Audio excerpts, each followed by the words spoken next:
Hey, what's up, YouTube? It's me, Miss Pepsi. I'm coming at you guys today with 2 months and a half postpartum. I know it's been a long time, and I was supposed to come back with a whole lot as far as the breastfeeding when I left the hospital and everything like that. But um, I've been busy. I've really been busy a lot. Been trying to get a lot of things together um, since I had my son. So I'm coming at you guys today with 2 months and a half postpartum and 2 months and a half update of Eric. Say hello. Say hello, everyone. Um, say hello. Okay, as far as Eric, he had his first appointment. He had his first appointment 2 days, 3 days after he had left the hospital. Um, And that went great. They just checked everything, his eyes, his ears, his soft spot. They do this thing with his feet and let his toes curl over your finger. They did that to him. Um, and that everything was fine. Then I got his milk. He started on Infamil.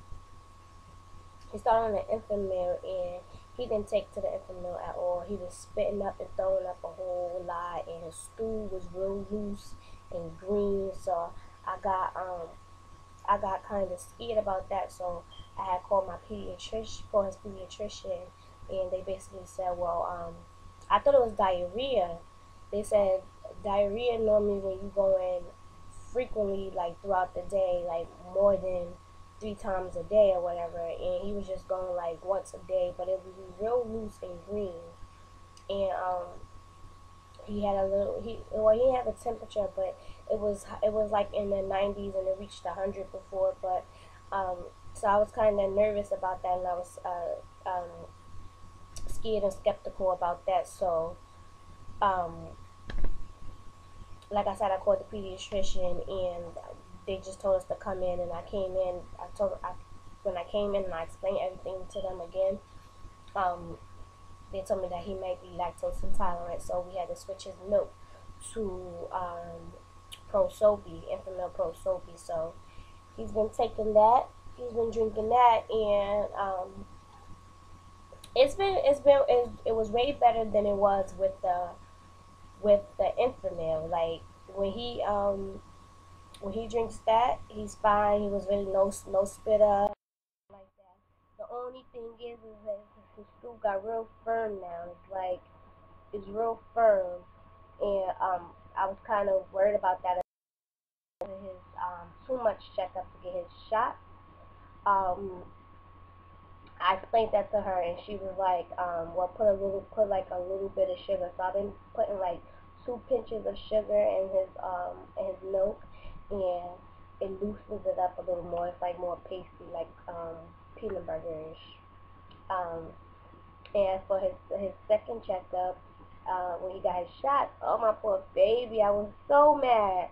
Um, he had to get, I believe it was 3 shots, and one by mouth. I believe that's what it was. 3 shots and one by mouth. Because it was two in one leg, one in the other, one by mouth. Yeah. So she went to stick my baby, and oh my goodness, he was boiling. And when he cries, oh goodness, he cries. Trust me when I tell you. Um, but other than that, he been good. He didn't get a fever or anything after he got shot. You know, most babies get their fever, or I don't know. I'm not gonna say most babies, but they said that it's common for them to get a fever and things like that. He didn't get a fever. He was a little cranky and agitated the first day that he got the shots, but other than that, he was real good. He slept, and he ate well. His fever wasn't high at all.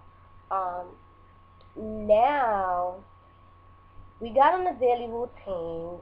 Our routine was because it had switched now. It's actually gotten better.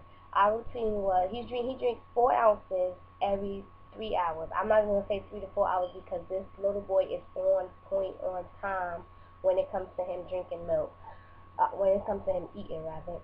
Um, three 3 hours on the dot. As soon as that clock turn point the 11:59 to 12 o'clock, he's ready for that bottle. And if he's asleep, he's waking up. If he's woke, he's crying for it. So I normally have it ready for him before he can start any of that nonsense. Cause like I said, when he cries, he cries. But our schedule is basically he wake up 5 o'clock in the morning. For 5 we eat for 8, and so forth, so forth. So that 7 o'clock bottle, when he eat at 4, he eats again at 7. That 7 o'clock bottle, in 9 times out of 10, that 7 o'clock bottle puts him out all the way till 5 o'clock in the morning, and that has been the best for me. It has been the best because 7 o'clock is a reasonable time to start dinner, do your cleaning and things like that. So 7 o'clock has been a real good time for me to put him down to sleep, to bathe him up, feed him and put him down to sleep, and have the rest of the night to myself. And that has been good for me. And now he has actually sleeps all the way until 8 or 9 o'clock in the morning. So I am so grateful for that. So we go to sleep, say 7. Well, he goes to sleep, say 7. Or even give and take. Sometimes he'll stay up and he'll stay up to about 10 o'clock. Even 10 o'clock is reasonable for me. And he don't wake up till 9 o'clock in the morning. And that is just the best for me. That's the works for me. I really love it. So that's about it for me, for him.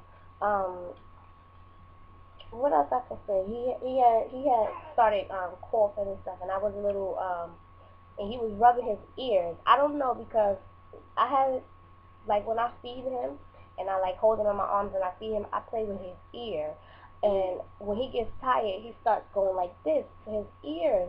But I thought maybe that he had caught an ear infection, because he just started coming out of nowhere, just rubbing his ear like that. But maybe he was trying to rub his eyes, or didn't know where it was at yet. I don't know. He had started doing those hand movements toward his ear area, so I got nervous, and I had took him to the doctor one day, and I had let them know that I think that he might be catching a cold and catching an ear infection, because he was coughing, sneezing, and rubbing his ear. So, like I said, I got scared about that, and I took him to the hospital for that, and they just said that ear infections are not caused, because I thought it was, and I also thought it was because when I put him in the bath, he lays back and he turns his head side to side, so the water sometimes get in his ears, and I thought maybe that was a cause too. But they said no, that ear infections are normally caused from bacteria in the bottle, or the pacifiers. Well, I'm not sure if they said pacifiers. Don't give me the line. But they said that it's caused mostly like by feeding. Like if the baby is like tilted a certain way, or like if they laying down too flat, is the whatever these things, not the glands, there's something in these, they said it's vertical, and like ours is more vertical, something like that, something in that aspect. They said that it's vertical or horizontal, either or. The adults are vertical, or the infants are vertical, something like that, and it's not right. It's basically not right for him yet, and that can cause him to develop an ear infection, but it's mainly from bacteria in the body, basically. But other than that, he's such a good baby. Like he takes naps in his swing, so he take a nap in his swing. He loves his swing to death, so he takes naps in his swing, and he sleeps in his bed throughout the night. And other than that, he's a pretty good baby. He eats on time. He eats well. He only cries when he hungry, needs scared for change, or just want to be held. So that's about it for him, right, Eric? Yeah. He's talking. He's kicking them legs like he's riding a bike, something crazy. He laughs. He's holding his head now, as you can see, because my arm is right here. He holds his head now. Yeah, talk to the camera. Tell him how you doing. Tell him how you doing, Eric. Other than that, like I said, he's a very good baby. Um, that's about it. But as for me, postpartum, it's been normal. I haven't had like any like over the top changes except for when I got my menstrual. Lord have mercy, I called that GYN with the quickness. I bled through a pad. Sorry for the people that does not want to hear this, but I went through a pad within 2 hours tops. No more than 3 hours. 2 hours tops. I went through a whole pad, the long ones, the overnight ones. I went through it in less than 3 hours, and that scared the holy crap out of me. So I called the GYN, and they said that basically for pregnant women, for women that just had their baby, it's normal. It's normal for that to happen. And no, she said to me that, oh, I'm not. She made me so mad because this wasn't my doctor. She was like, well, I'm not there with you right now, so I can't tell you um what's normal and what's not normal. I mean, what she was right, but I'm sure you know that if I explained to you that I just had a baby 2 months ago and that I was wondering what, was this normal or not. I'm sure you being a GYN, you should know these answers.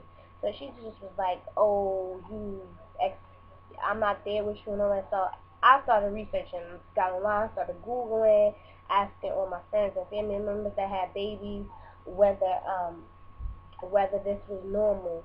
And they Google, a lot of things on Google was telling me that it's normal for babies or whatever.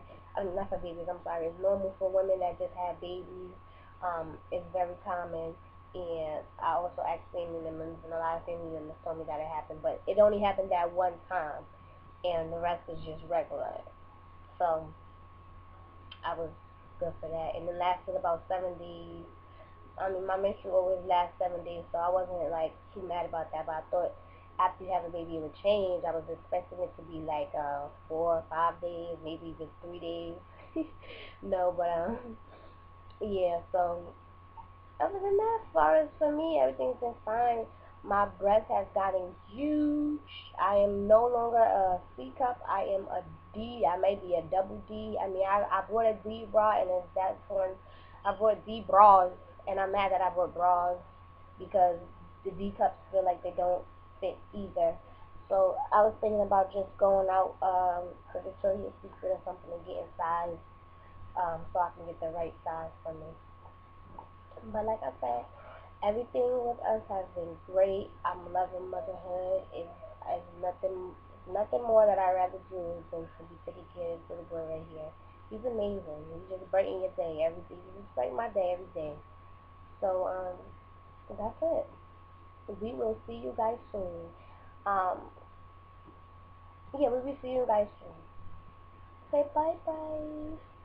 I'll be coming back to you guys with a haul because I had just some spring shopping for him and some summer shopping for him. So I'll be coming back with a haul, showing you guys what I have bought for him and stuff. Say bye bye, YouTube. Say bye bye. Say bye bye.